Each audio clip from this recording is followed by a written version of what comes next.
Hello everyone, my name is Kenneth Brony and welcome back to the channel.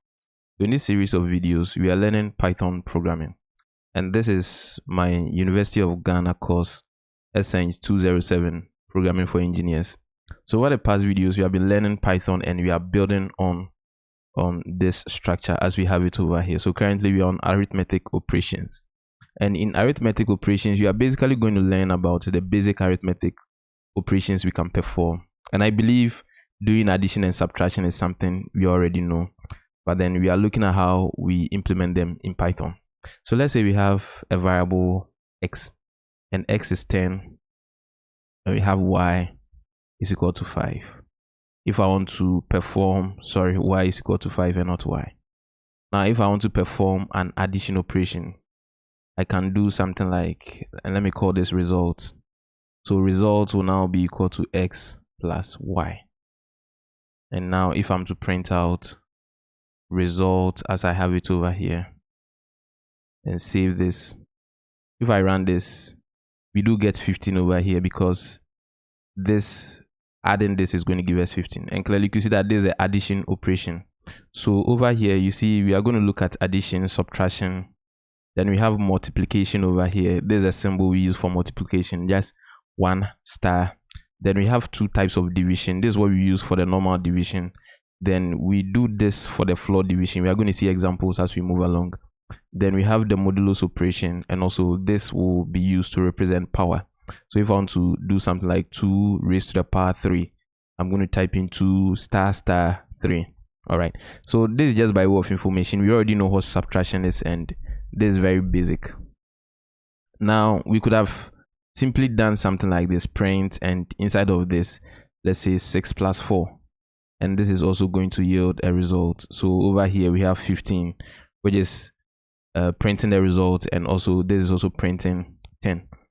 Now remember what we used to do, and let me come back here and change this into a string. So 10 is now a string, and 5 is also a string, and clearly it is a string because it is declared in a single quotation mark.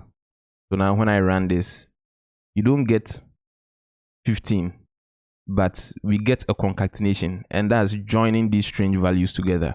So 10 is now being joined to 5. Now we are going to see some interesting things as we move along soon. So let me just go back and revert back to what I have over here. So now we've seen addition. Now let's go to subtraction. And let me just comment these ones out. So subtraction is also going to be very simple. Let's say s is equal to 10 and y is equal to 7. And in here, I can print, for instance, x minus y. So when I do an x minus y, basically I'm saying 10 minus 7. So now when I run this, we do get 3 printed out over here. All right, you can try with your own examples and see how things will go. Now let's quickly look at multiplication. So let's say we have x is equal to 10, and now y is equal to 3. So now let's do 10 multiplied by 3. And we can simply do so by typing in, we can type in print, and in here we have x, and we use the star y. So this star over here. Now when I save this and run this, we do see 30 over here printed out in the terminal because 10 times 3 is actually 30. Now let me comment this one out. And now let's look at the division. Remember I said we have two types of divisions. We have the normal division we know, and we have the floor division. So let's look at the normal division, and we have 10 for x, and for y, let's say we have 3. Now if I'm to print out x, and I'll do 1/y as I have it over here. If I'm to run this, we do get 3.333333. This is giving a float, and we already know what floats are. These are fractional values. Now this is looking good. Now let's look at the same example using the floor division. So with the floor division, let me just comment this one out, or let me just copy everything I have over here. So I'll do a Control-C, comment this one, and put it over here. With the floor division, we'll have to use a double slash. So we have x//y. Now when I run this, it only shows me 3, and that's simply because the floor division chops off the decimal part of whatever thing we have, and for which reason we're only going to see the whole number or the integer.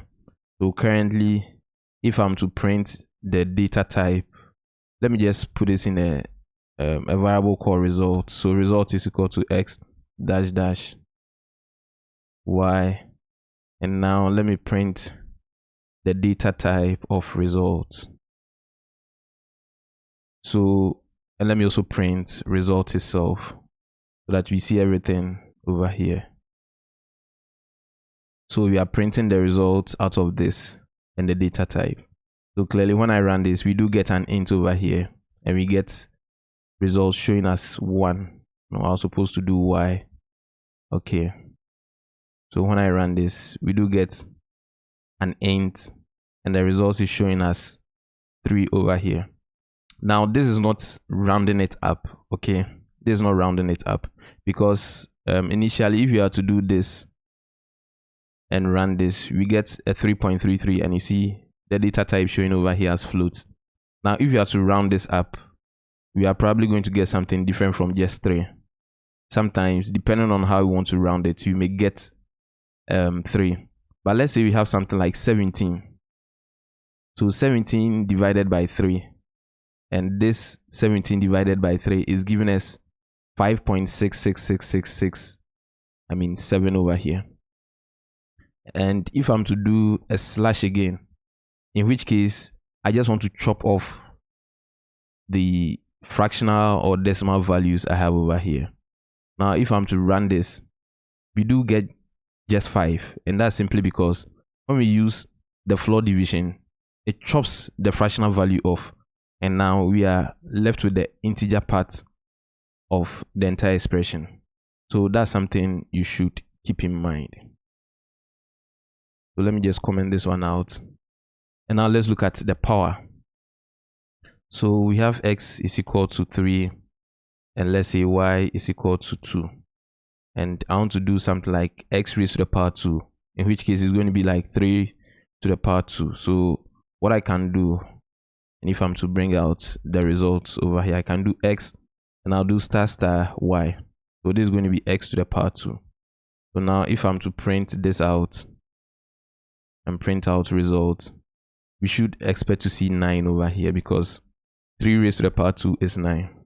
How about if I do this y raised to the power x, in which case it's going to be 2 raised to the power 3, and we are expecting to see 8 over there, because 2 raised to the power 3 is something like 2 multiplied by 2 multiplied by 2 multiplied by 2.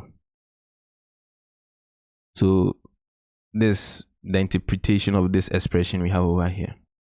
All right, this we already know. We just have to see how we do them in Python.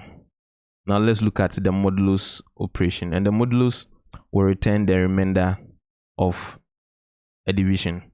So let's say we have x is equal to 10, and if y is equal to 2, and if I want to do something like 10 mod 2, so what I'll now do is, let's say we have results, and results is now going to be x, and we use the percentage symbol to represent mode.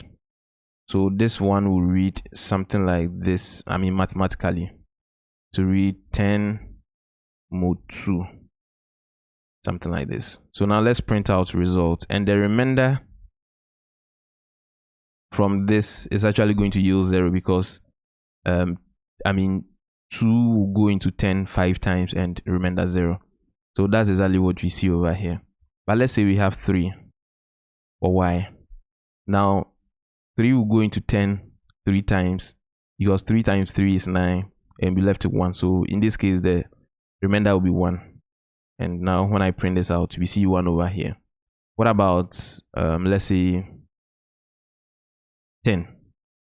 Of course the remainder is going to be 0. So you can try with different examples, and like I said, these are mathematical logic and expressions we already know. and we are just looking at or trying to experiment how we do them in Python. As we move along and as we build our applications, we are going to implement some of these things soon. Now let's look at the order of precedence. And this order of precedence is very important. So over here too, Python conforms to the BODMAS order of precedence. And what that basically means is, for instance, if you have a number of these arithmetic operations being mixed up, then there could be a number of ways of solving it. But then if you use BODMAS, it's a standardized way of actually handling things. So there's an acronym for brackets. People refer to the O as of or orders. Then we have the division, multiplication, addition, and subtraction. So basically what this means is, if you have a number of mixed operations and there's, for instance, a multiplication and subtraction, multiplication will be handled first before the subtraction. So let's see an example over here. If I'm to do something like, if I'm to say expression, so let's say I have 10 plus 10 divided by 2 plus 5. And this expression can be a little bit tricky. Now let's see what happens, and we're actually going to solve by hand and later see how it works. Now if you are using BODMAS, then basically what is going to happen is, you see division comes before multiplication, addition, and even subtraction. So what is going to happen is, this will be evaluated first. So 10 divided by 2 will be 5. Then 5 plus 5 will be 10 plus this 10. Then we are getting 20. So now when I save this and run this, we do get a floating point 20.0 over here. Good. Now if we were to look at it from this end and, for instance, do, let's say, a 10 plus 10, which is going to be 20. 20 divided by 2 will give us 10. And if we were to add 10 to 5, we're going to get 15. If we were to look at it this way, where we have 2 plus 5, which is going to be 7, then 10 divided by 7 is definitely going to yield some fractions, probably, something less than 2. And if we add it to this, we are going to get 10 points, 12 point something. So definitely you could, this is going to be less than 2 if you have to do this. So definitely if we use BODMAS, then there's that order. Okay, now let's assume we decide to put a bracket around this. So if I put a bracket around this, then the expressions in this bracket will be evaluated first before what we have over here. So when I run this, we do get a 15 over here, because over here this expression is first evaluated. So 10 plus 10 is going to give us 20 divided by 2, which is going to give us 10 plus this 5, which is now 15. Now if I'm to put this also in a bracket and save this, now this is now going to be 20 divided by 7, and that's exactly what we have over here, 2.85, and there's this fractional value over here.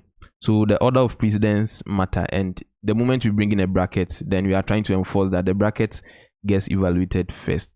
So this is basically what happens when we have a number of these arithmetic operations mixing up. Now you are supposed to look at the math method, which I'll defer to another chapter because of some few things I feel we should know before. But basically we are going to handle a lot of these things as we move along. Now let's look at the round. And this is very important because sometimes we want to round our figures. And let's say we have x is equal to, let me put 17 over here because this yielded very interesting results. And now if I'm to print, for instance, x divided by 17, x divided by y, in which case is 17 divided by 3. When I run this, we do get this. Now let's say I want to round it up to 2 decimal places. Then we are going to use the round method over here. So what I can do is I can wrap this in a round method, and I'm going to put this over here. Now if I leave it blank, then definitely it rounds it up to the nearest 10th or the nearest whole number, as we see over here. So what we had has been rounded up. But then if I do a comma, and you can see that this is the end digits, and it says round a number to a given precision in decimal digits. So if I say true, then all that I'm trying to say is I want to round this up to 2 decimal places. So now when I run this, we do get a 5.67. Once again, let me just print out the original value we had over here. So print x divided by y, and that's what we see over here, 5.6666. I mean, whatever. If you round it to the nearest 2 decimal places, then we do get a 5.67. This we already know. If we are to do decimal places of 4, then we are supposed to get something like 5.6667. When I do this, that's exactly what we see over here. So this is how we attach, or we round numbers over here. And last but not the least, let's look at the absolute value. So let's say we have this as 10, and we have y as -10. Now if I'm to print out the absolute value, and I think this you should already know, at least for level 200 students. So the absolute value, we do an ABS, so ABS function, and we need to pass in something over here. So it says returns the absolute value of the argument. So now let's say I pass in x. Now the absolute value of any number is the positive of that number. The absolute value of any number is the positive of that number. So now when I run this, yes, 10 is the positive of 10. And now if I put y over here, negative y, I mean y over here is -10. So the absolute value of y, which is negative, I mean the absolute value of -10 is definitely going to be +10, because the absolute value of any number is the positive of that number. And this may help you in some calculations, because in some calculations you need to make sure that maybe you are dividing something by a negative number, and you don't want that to happen. So you enforce that that numerator becomes positive in order for your program to work. So let me just comment this one out. And the last thing I would want to show is, now we are going to write an interactive program. Let me clear my terminal. So in this last part of the video, you are going to write an interactive program. So this is how the program is going to look like. We are going to use a number of the things we've learned previously to accomplish this. So we are going to ask from this terminal interface for a user to enter a first number. Then we'll ask the user to also enter a second number, and an addition operation will be performed on those 2 numbers. So let's say we have 2 variables. So let's say we have number 1 is equal to, and we are going to use the input method. So this input method will come in here, and I'll say enter first number this way. Then this, or whichever number that will be typed in here, will be saved in this variable. So now let's duplicate this. So I'll duplicate this, and I'll change this variable name to number 2, and I have to change this to second number. Then we can have results, a variable called result, and result is now going to be number 1 plus number 2. Let's do number 2 this way. And now we can print the results. But then because we know a little bit of formatted string, let's use formatted string over here. So I can put in and say sum of, and we'll say number 1, and we'll bring another placeholder, number 2, and we can say is equal to, we'll bring another placeholder and say results. So this is looking good. Now let's run this program and see what happens. So I'll click on this, and here we have enter first number. So inside of this terminal, I'll say 20. I'll press enter. Line 72 gets executed, and it says enter second number, and I'll say 30. So definitely 20 plus 30, we should be expecting 50. But then when I press enter, we do see something like this. The sum of 20 and 30 that's exactly what you are trying to print over here, is equal to 2030. So clearly this is not exactly what we wanted. Now who can tell me what is happening over here? Now you can pause the video and brainstorm around it. Write the possible things you are thinking down, and let's see if it actually applies to what you are thinking.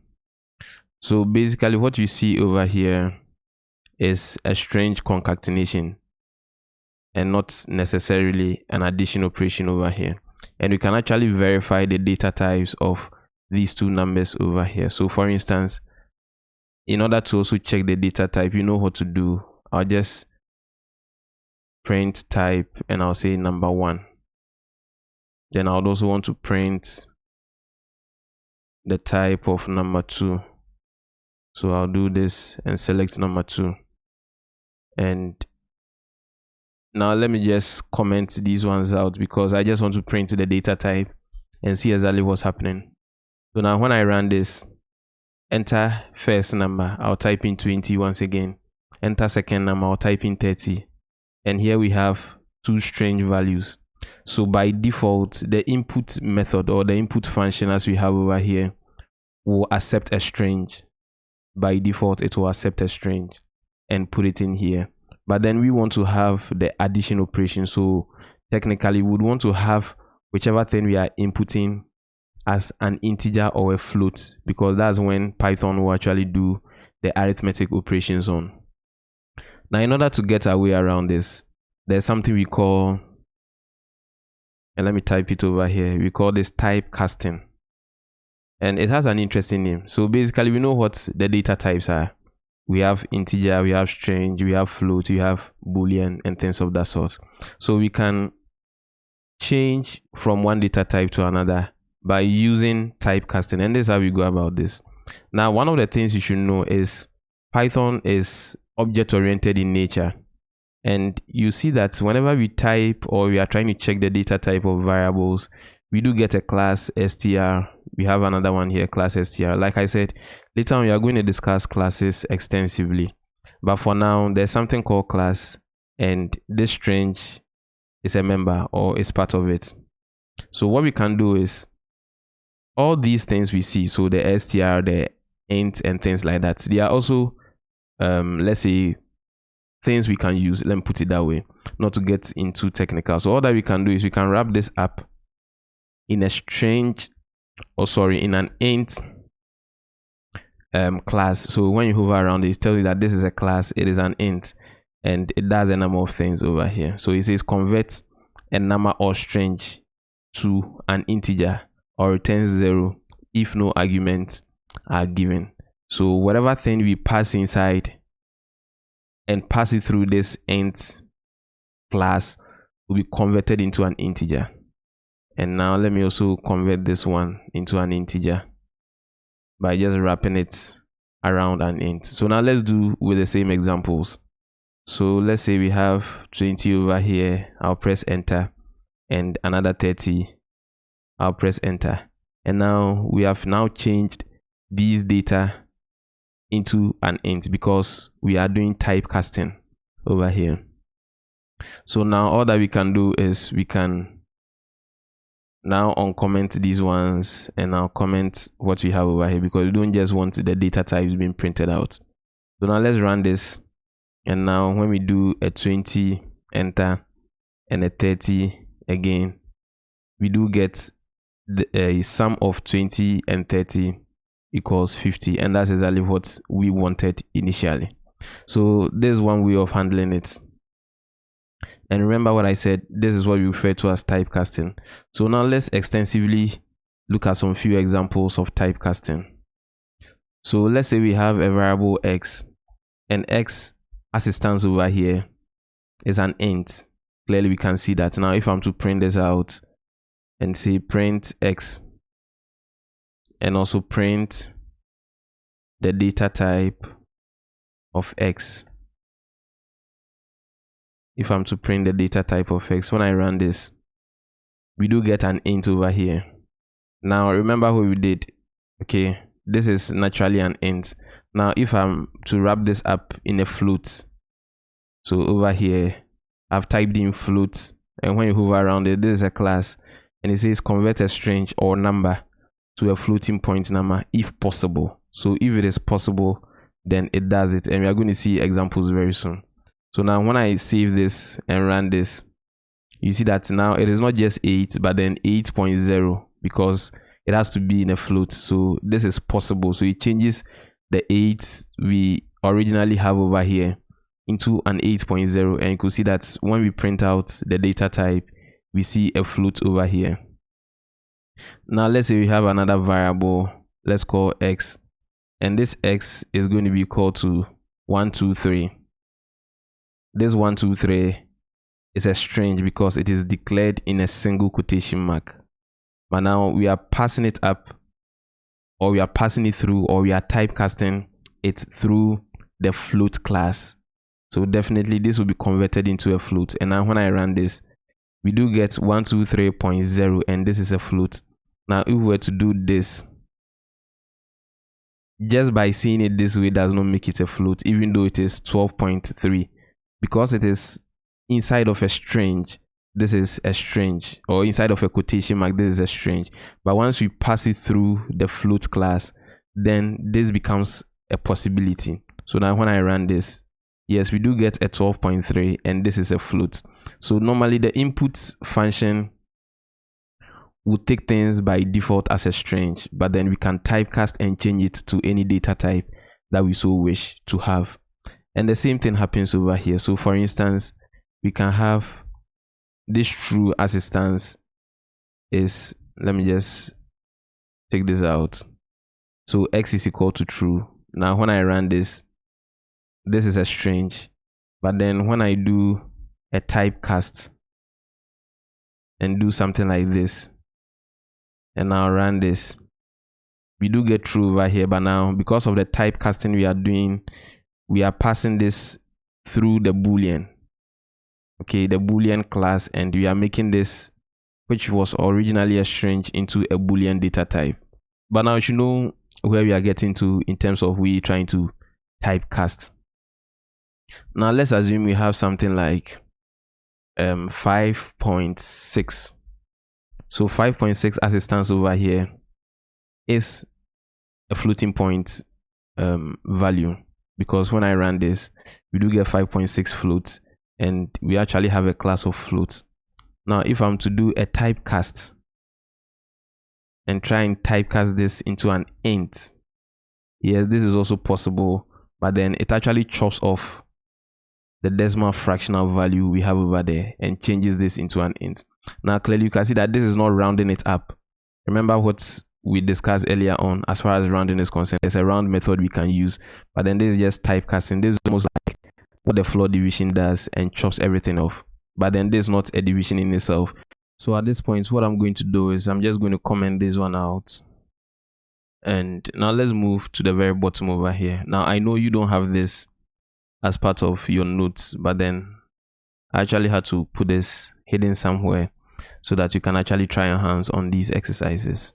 So this is what I want you to do. Later on you can try with your own examples. Now I want you to write an interactive program so that accepts two values from the user in the terminal and performs a modulus operation. So just as we just demonstrated, or I just demonstrated, I would want you to use the input function to accept the user input. Now you use formatted string to also, nicely put out some few things over here, and the arithmetic operations or operators as we have learned over here. So you should have something like enter first value, enter second value, then the mode of whatever you have over here is equal to after the computation. Okay, now after this you can try with your own examples. For instance, calculating the area of a circle, the perimeter of a figure, and things of that sort. And if you program or learn programming this way by not just following instructions and looking at what is being presented in the video, then you become more creative and you find means and ways of solving problems. For instance, when you are learning English language, not every word or not every sentence was presented to you as you were learning. You had to discover through your own reading, and that's exactly what I want you to do. I don't want to spoon feed everything to you. So now after this, write your own program calculating the area of a circle, calculating the volume of a cone, or the volume of a cylinder, and you know the formulas already, try and put things in there, and you are definitely going to inspire some creativity as you code along. So this is going to be the end of this video. If you have any question, put it in the comment section. For my class students, when you meet in class, you can discuss these questions that may come along extensively in class. Now, if you find value in these videos, kindly subscribe to my channel to help me grow. Also, don't forget to hit the notification button so that anytime I release a video, you'll be duly notified. Also, share this video with friends and family who find this content very useful. At Cambro Tech, we say learn programming, you can do it. Bye bye, and catch you in the next video.